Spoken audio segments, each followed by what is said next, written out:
Jadi baru-baru ini Kemendagri menerbitkan Peraturan Menteri Dalam Negeri Nomor 73 Tahun 2022 ini tentang pencatatan nama pada dokumen kependudukan. Ini Bapak Ibu perlu dipahami ketika Bapak Ibu orang tua siswa memberi nama pada anaknya harus sesuai dengan kaidah-kaidah yang sudah ditetapkan oleh Kementerian Bapak Ibu.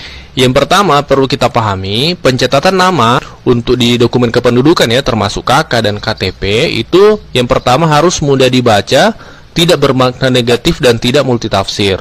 Dan yang kedua, huruf paling banyak 60 huruf Bapak Ibu. Tidak boleh lebih dari 60 huruf, termasuk spasinya Bapak Ibu ya. Dan juga jumlah kata paling sedikit 2 kata. Misalnya Muhammad Hanif, itu 2 kata.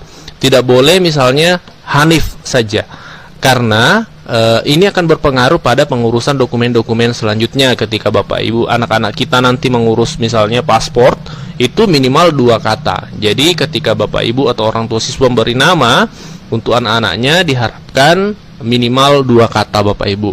Nah, pertanyaannya adalah pasti Bapak Ibu, bagaimana dengan yang sudah terlanjur 1 kata? Nanti akan kita bahas di peraturan ini juga dijelaskan secara detail. Silahkan disimak sampai tuntas Bapak Ibu ya. Dan selanjutnya di pasal 5 dijelaskan tentang tata cara pencatatan nama kependudukan dilarang. Yang pertama disingkat. Nah, tidak boleh disingkat Bapak Ibu. Misalnya Muhammad Hanif disingkat menjadi Muh Hanif. Itu tidak boleh Bapak Ibu. Dalam peraturan baru ini tidak boleh lagi disingkat. Jadi harus ditulis lengkap Muhammad Hanif seperti itu. Kemudian tidak menggunakan angka dan tanda baca. Jadi bisa berarti selama ini dari Kemendagri memantau ada nama yang menggunakan angka ya dan tanda baca, itu tidak boleh. Kemudian yang selanjutnya dilarang juga mencantumkan gelar pendidikan dan keagamaan Bapak Ibu pada akta pencatatan sipil.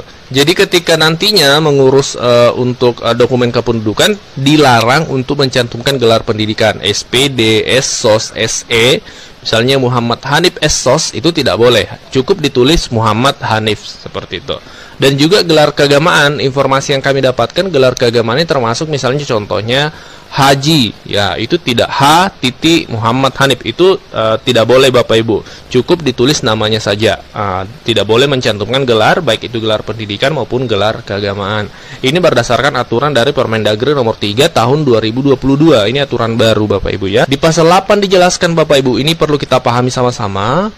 Pada saat peraturan ini sudah mulai berlaku, pencatatan nama pada dokumen kependudukan yang dilaksanakan sebelumnya dinyatakan tetap berlaku. Artinya Bapak Ibu yang terlanjur misalnya menyingkat Muhammad jadi Muh ya, kemudian di KTP-nya ada gelar, itu tetap berlaku Bapak Ibu, karena aturan ini tidak berlaku surut. Artinya peraturan ini berlaku sejak tanggal ditetapkan, yaitu di tanggal 21 April 2022.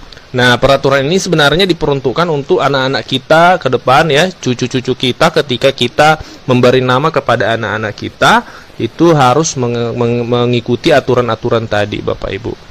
Di antaranya mudah dibaca ya, jumlah huruf tidak boleh lebih dari 60 huruf ya.